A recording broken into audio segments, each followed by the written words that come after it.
The whistle has blown and we're in extra time.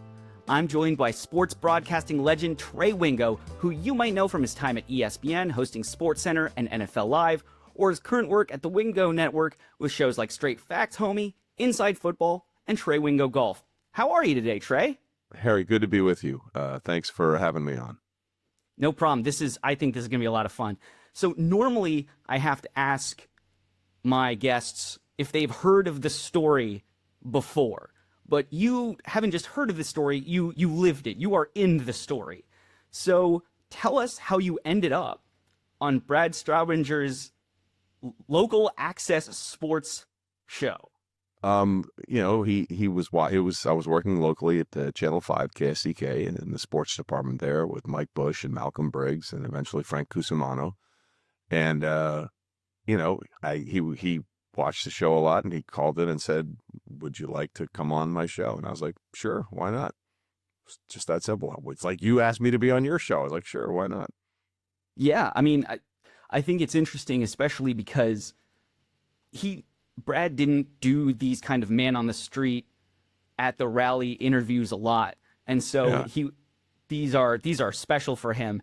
But when he asks if you think that the St. Louis Stallions are a sure thing, you kind of gave him a flippant response. You said, I think something along the lines of like, "Oh yeah, because you're here." So you actually knew Brad before you did that. Yeah, absolutely. Yeah, like I said, I'd done a couple other things with him in the past. So yeah, for sure. We had a relationship before. Sure. I do have to, I am obligated to share this beautiful. Do it. So, first of all, look at that sweater. What was I thinking? A child of the 90s. What was I thinking with that sweater? Well, I was about to say, you look very Danny Tanner from Full House here. Yeah, I think that's fair. Yeah. I had a full head of hair. I had hair color. It was wonderful. By the way, that little girl on my shoulders is now 34 years old, and she just flew in with her grandfather last night. So she is here with us as we speak in a very different capacity. Yeah, she's just about the same age as I am, because I was 2 or 3 when this all went down. So let's talk a little bit about the St. Louis Stallions, the whole thing. That show was basically a event to try to drum up support for the team. You were passing a football down Main Street from the center city, St. Louis, to the Arch. Correct. It looks pretty exciting, but what was the temperature of St. Louis during the process of bidding for the St. Louis Stallions? It seems hopeful, but was it actually like that? Yeah, it was. I mean, St. Louis learned a powerful lesson, and I think a lot of cities since then have also learned a powerful lesson. It's much easier to keep a franchise than it is to be gifted a franchise. And Bill Bedwell and the Cardinals, St. Louis football Cardinals, wanted a new stadium, and St. Louis was like, we're not going to pay for that. And so he upped and moved to Arizona on the promise of a new stadium, which didn't come until the early 2000s or mid 2000s. It was out there so long before they got that stadium built. And then St. Louis decided, okay, if we're going to get a team or get an expansion team, which was what the Stallions were going to be before they eventually ended up getting the Rams out of LA, was that we need to build a stadium and we need to fund the stadium. And that was a big part of it. And yes, there were people that pushed back on that, but for the most part, people in the city of St. Louis and the surrounding areas like, yeah, this sucks without a football team. We would much rather have a football team. And so it was a huge effort to try and get everybody to get behind the idea of building a stadium. It was straight out of Field of Dreams. If you build it, they will come, which was sort of the philosophy. So there was a lot of anxiousness and hope that the expansion rights will be awarded to us. And obviously they weren't. They were awarded to Carolina and Jacksonville, which the Jacksonville thing I still don't understand, because I remember when Walter Payton was a part of the St. Louis ownership group, he went and looked at all the other cities and thought about what they offered and what they didn't offer. And I remember him telling me once he got off the plane in Jacksonville and said, "There's no way the NFL will ever come here." And that's why he chose the St. Louis group. But because we had fractured ownership of who was going to actually be in charge of the damn thing, I think that's what really killed the St. Louis Stallions more than anything else. I was going to say, Walter Payton was on both sides of the ownership groups. The first one with Orthwine, and then the second one with Kroenke, who eventually ended up getting a team there, and then they left. Yeah. But going back to the stadium, which I think is incredibly important because it has haunted St. Louis football for its entire existence, is the presence of a stadium that's actually worthy of the team that was there. Because even when they built the stadium for the what was at that point was the Rams, it was always ranked really low on the NFL stadium rankings. I believe 30th was its last ranking before the Rams left. There was a divide between the city and I think the county of St. Louis and where they were trying to build it. So what was how hard was it to actually get the stadium built politically? Well, they brought in legendary Tom Eagleton to sort of help with that entire process. There was a fight, but at the end of the day, business is business. And most people in St. Louis believed and the county believed that if you build what they perceive to be a great downtown stadium, it will be a huge boon to the local economy. Now, whether or not I don't know the numbers, I can't tell you that whether or not that actually happened, but that was the premise upon which this whole thing was sort of offered up. And there was a fight because Earth City, which is where the Rams facilities eventually were, I think was the other option to build the stadium at that time. And I think that most people thought that if it went downtown, it would be a boon to downtown St. Louis and the businesses down there. So I think that was the entire fight as much as I can remember it at this point. Sure. So obviously the event that you went to, that was the football handoff. But Brad said that there were other events too. In fact, there were events. Walter Payton, I believe, had a restaurant or steakhouse downtown, and they would do happy hours where they would hand out merch and stuff. Did you end up going to any of those kind of big events as just a football fan, or were you mostly at the big one because of the news angle? Well, I went to most of them as a news angle. There was one time after we weren't getting the Stallions. And again, it's important to understand, like, the problem with the Stallions is what killed the St. Louis expansion effort was the ownership groups. Because, after Orthwine went and took care of the Patriots, Jerry Clinton was a guy who stepped into the fray, and then Stan Kroenke stepped into the fray. And there was a real battle of who was going to be the guy in charge of the ownership group. Was it going to be Jerry Clinton, or was it going to be Stan Kroenke? And the NFL did not like the idea of two warring factions trying to decide who would be running this expansion team.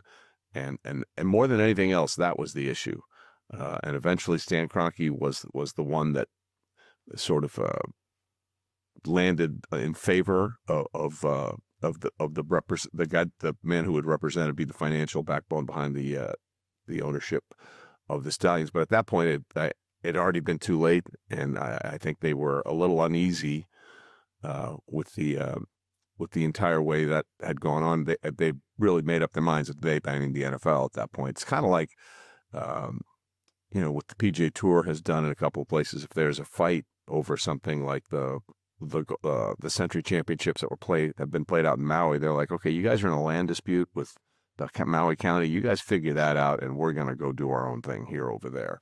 So that was the biggest part of it. But to answer your question, which none of that was your question, I went to a lot of those things. I also went to, there was a little Weber's Bar and Grill in Webster Groves, used to be there, and they had a big rally for the Rams.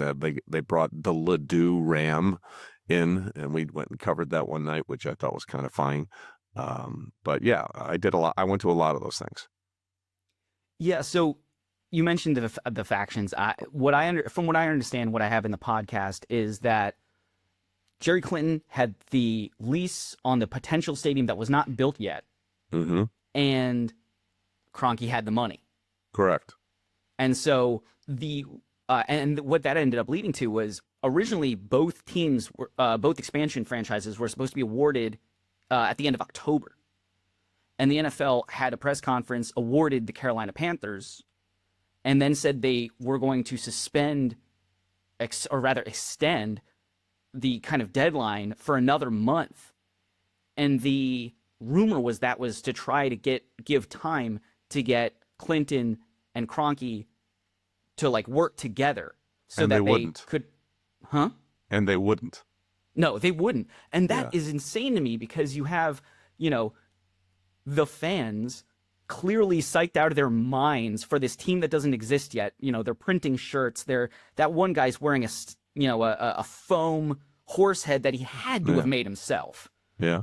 And, these two billionaires can't get their act together enough to, win the team for the city. And that, I feel like that's kind of frustrating. That's one of the reasons I decided to tell the story from the ground up, from the supporters up, as opposed to from the league down.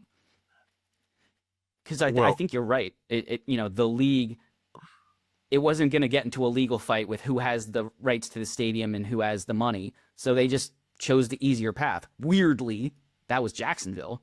But yeah. Well, look, you hang around enough people with a lot of money, you realize none of them like to lose. Whether it's a fight, whether it's their money, whether it's anything else, whether it's power.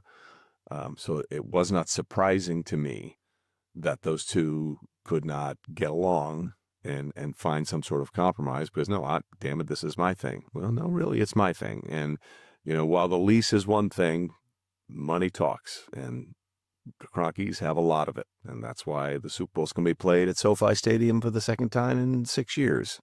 Or 7 years, and 6 or 5 years in South Los Angeles this year because he had the money. Money always wins. Yeah, he's got his fingers in all kinds of pies. He owns Arsenal and he's Nuggets. really rich. This is what happens. He's really rich. That's what happens when you have that kind of money. So let's talk a little bit about the actual Stallions, what exists of the Stallions, which is mostly their logo and their colors and their team identity. So I did a lot of digging into, newspapers of the time and all this stuff. I couldn't find an announcement of like a kind of like a release party of the colors and the logo and stuff where they announced it. Do you remember that if there was one? I think there had to be, because otherwise how would we have known what the colors were going to be and what the logo was going to be? I don't remember specifically when that happened, but yeah, I remember at some point, the name is going to be the St. Louis Stallions, and this is the logo they're going after. So yeah, I don't remember exactly when that was, but there had to be, otherwise it wouldn't have been birthed into the ethos. I just don't remember exactly when that was. Yeah, I find it really interesting now because, I found the kind of corresponding ones for the Panthers and the Jaguars. Like they all had these brand kind of launches. Couldn't find one for the Stallions, which I thought was really weird, especially because the Stallions, like everybody says, like the logo was really cool. The colors were great. It was something that really worked and people really liked. Yeah, but they didn't have the money. Yeah. See, we're going back to the problem. Color's great. The logo's great. Nickname is great. Stallions is a great name. They didn't have the money.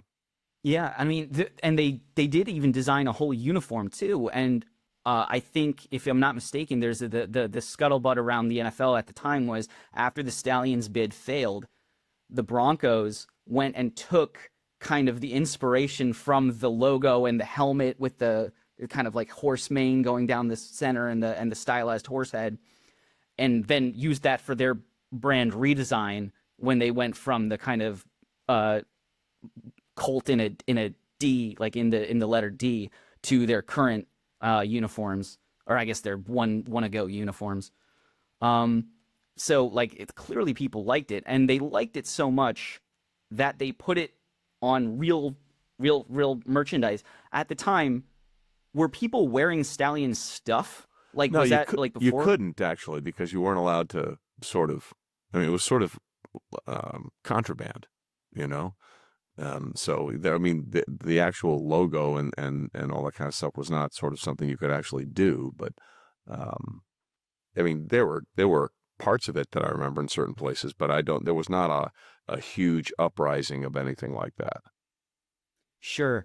I mean, so part of the story that I told in the original podcast is that um, there was a company called Sports Print Inc. and they're a local company, legendary. They printed stuff. They had the Yeah. MLB license, so they printed stuff for the St. Louis Cardinals, St. Louis Blues. So they had the NHL. They also had the NFL one, and they were so sure that St. Louis was going to get the bid that they started printing a day early before the announcement. And so they ended up with 17,000 shirts, hats, and sweatshirts with the logo on it that became Contraband. And they had to give them to, do the classic, send them abroad, send them to charity, and get them out of the country. And now they're starting to slowly filter back through eBay and Etsy. So that's a real 1993 St. Louis Stallion shirt in the background there. It even has the sports print and tag and the NFL trademark on the shirt. So I think, like, to me, that just speaks to how much St. Louis believed they were going to get it. How much do you think, like, how big of an upset was? Like, how were the people when It they was a actually massive didn't get upset. It was a massive upset. We were a former NFL city. We built a stadium to show that we were going to be supportive of this team. It was the equivalent of an own goal in the World Cup, is what happened. We just couldn't get out of our own way in the battle between Jerry Clinton and Stan Kroenke, and over who controls what and who should be in charge. And it's a power struggle from within, subdivided the bid, and that created the entire problem. It was a layup, and we blew it. Is the best way to describe it. Yeah, so I mean that kind of brings me to more towards like the current St. Louis now. They since these Stallions debacle, they had the Rams, they lost the Rams. They have I believe an X or a USFL or XFL, whichever one is currently. They've had a couple of other teams from other leagues in there, and they're always selling out. And they're one of the best attended teams in those leagues. Does the NFL owe anything to St. Louis? Like they You think the NFL thinks they owe anything to anybody? The NFL is really good at three things. Well, two things actually. Keeping our attention and taking our money. And that's what they do really well. I don't think the NFL thinks for 1 second that they owe St. Louis anything. And that may piss some people off in St. Louis, but the NFL doesn't think that way. The NFL is the greatest monolith in the history of this country when it comes to sports business. Last year, the NFL had its highest ratings in 35 years. Now, I want you to think about that for a second. You go back 30 years, there is no streaming. There's no cable. There's limited cable. There's basically just basic cable and television. And they dominated then, and they had higher ratings along those lines this past season. They were up 10% from a year ago. The NFL, 97, of the top 100 watched television shows last year were NFL games. Over 90% out of the most 100 watch shows were NFL games. They rule our attention. They are now doing things this year. We're not starting the season on a Thursday night because we're having a game in Australia, so we're starting on a Wednesday night. Then we're having the Thursday night season opener with the Super Bowl champs. We're going to throw in a couple of Friday games. Oh, by the way, we have our Sunday slate. We also have our Monday slate. And just for fun, we're going to create a new holiday called Thanksgiving Eve, where we're going to throw a game in there. No one says Happy Thanksgiving Eve. No one's ever said that. They say Happy New Year's Eve. They say Happy Merry Christmas or Christmas Eve. No one says Thanksgiving Eve. The NFL created a holiday just so we could watch a football game. And then we'll have 3 games on Thursday of Thanksgiving, and then we'll have a Black Friday game. And then, oh, by the way, by the end of the season, we'll have games on Saturday as well. The NFL does not care. And the NFL marches on its merry way, making more money than you can possibly imagine. And they will do so at their own discretion until the whole thing implodes. And I don't know when that's coming. I mean, I guess that is a great way to kind of think about how to solve the next question, which was, how do you entice the NFL to come back to St. Louis? Or is it at this point kind of impossible? Has St. Louis had its chances for football teams, and that's too many? I think there's always a possibility. Again, money talks, man, you know. But the bigger issue now for me is not the city over the county of St. Louis enticing the NFL. I think it's the people of St. Louis and St. Louis County wanting to try to entice the NFL. I think there was a bitter taste about this. The stadium that they offered up before the Rams left was a good plan. It was a great location. It was a really nice stadium, and it was pretty obvious at that point that the NFL wanted the Rams back in Los Angeles, which is always kind of funny because LA's always been sort of a whimsical market when it comes to the NFL. The Rams weren't really supported when they were there or when they were in Anaheim. And now we got 2 teams there at SoFi, the Chargers and the Rams. And the joke around the NFL is those 2 teams are the only 2 teams without a home field advantage, because whenever you go to one of those games, you see just as many fans and colors of the team that's the road team than the home team. In fact, I've heard several times over the last few years when the Rams have a really big opponent like the Cowboys or the 49ers, they practice running silent drills on offense for the crowd noise at their home stadium. That's not the way it's supposed to go. No, I mean, I'm a Dolphins fan, as you might be able to tell by the poster behind So me. you know misery and suffering. Congratulations. Yes, I was about to say, with all your draft work, being a Dolphins fan in the 2000s, that was my Super Bowl. Yeah. I used to watch you every draft and be like, maybe this year we'll get a guy who can help, but we never. But when the Dolphins played the Chargers last year, overwhelmingly Dolphins fans in that stadium. Yeah. And weirdly, the Dolphins were having not weirdly, very expectedly, the Dolphins were not having a super great year. Yeah. So it does really seem that they don't have. There's just the market's really strange, and especially because there's 2 teams there, and both of them were moved from places. It matters to the NFL to be in the second biggest market in the country. I mean, for crying out loud, until NFL media was sold to ESPN, that's where the NFL Network was based, and they still have offices there. They have a huge complex at SoFi Stadium. I mean, they bought into the entire idea. So, yeah. Another thing that the NFL is buying into is the international games.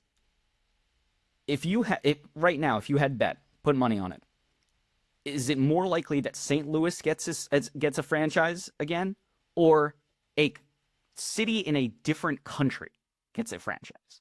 Well, Roger Goodell said years ago his goal was to get a team in London as quickly as possible. I don't know feasibly if that's going to make sense or if it's going to work. And I think unless you have an entire division overseas, I think that's highly unlikely. Just because people talk about, well, it's just as easy to get from New York to Seattle as it is to get from New York to London, but that doesn't account a 5 to 6 hour time change. Like, it's only 3 hours the other way, and we talk about it all the time when a West Coast team comes east for a 1 o'clock game or a noon game, St. Louis time. How that affects their body. Well, now we're talking about games in Rio, and which have been played. We're going to Australia. I mean, it's a season opener, so you'll have a little lengthy time after that to recover. But it's not, for anybody that's done that traveling, it's not that easy. Australia, you lose a day when you go to Australia. And I remember when we came back from Sydney once, we left at 9:30 in the morning on like a Monday, and we arrived in Boston at 8:30 in the morning on a Monday. somehow we gain time. The international timeline is nuts. Like, it's crazy.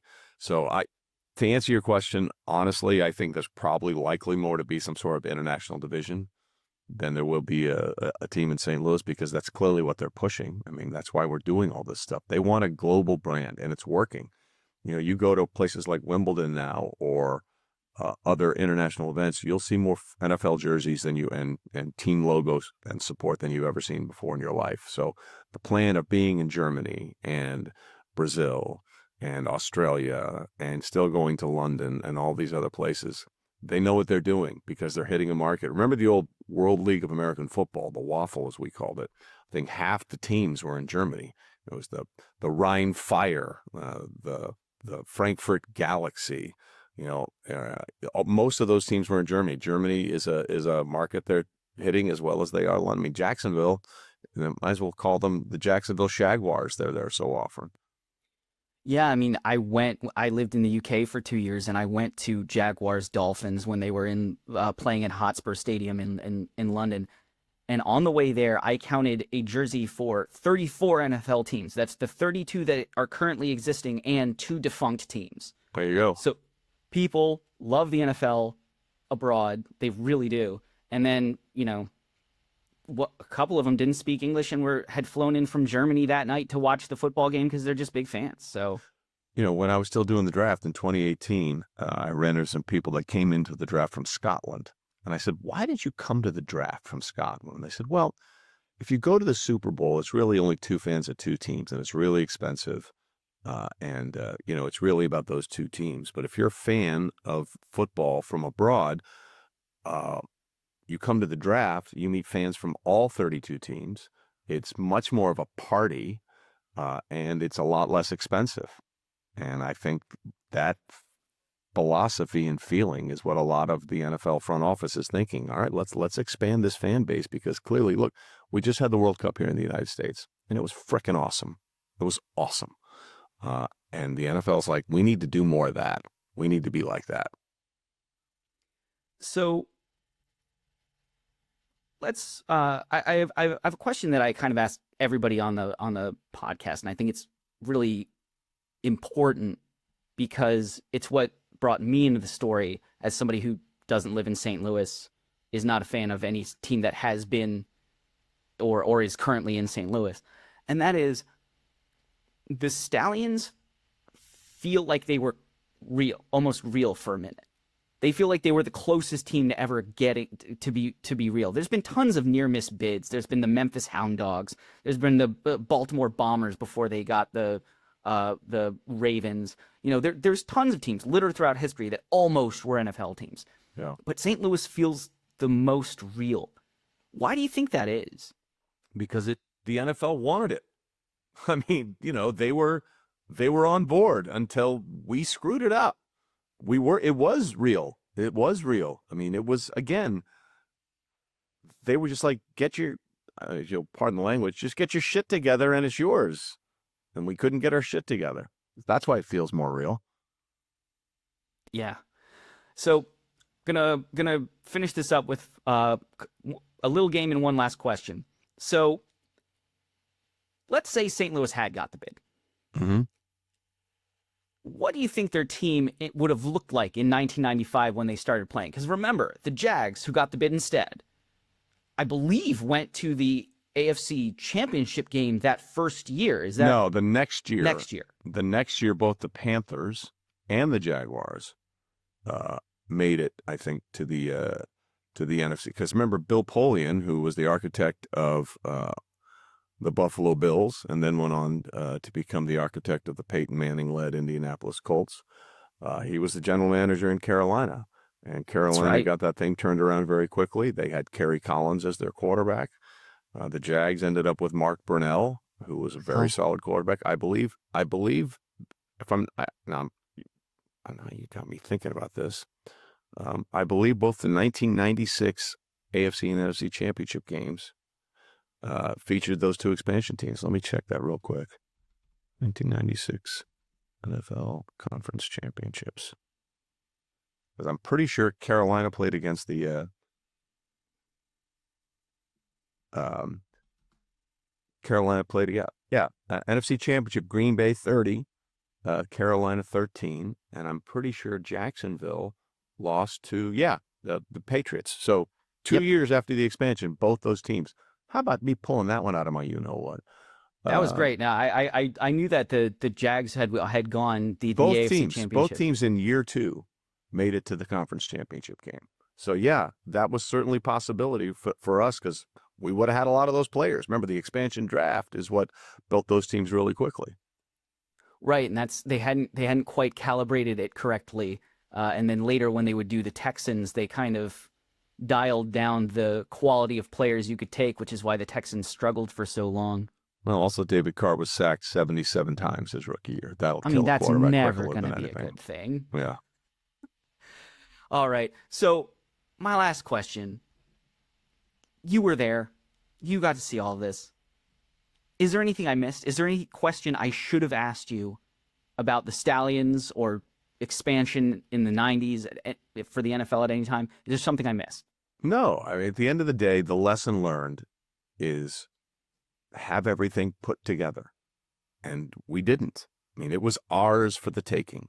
And I'm using the collective we because I was a part of it. And just business rules. Okay. Money talks, lack of mess of any litigation. Because for all the good things the NFL has been able to do and the things the NFL does really well, their record with litigation is not great. And they want to avoid that as much as they can. I mean, they tried to get the Supreme Court to stop John Gruden's lawsuit from going forward. They don't want discovery in that. They know that's going to be a mess.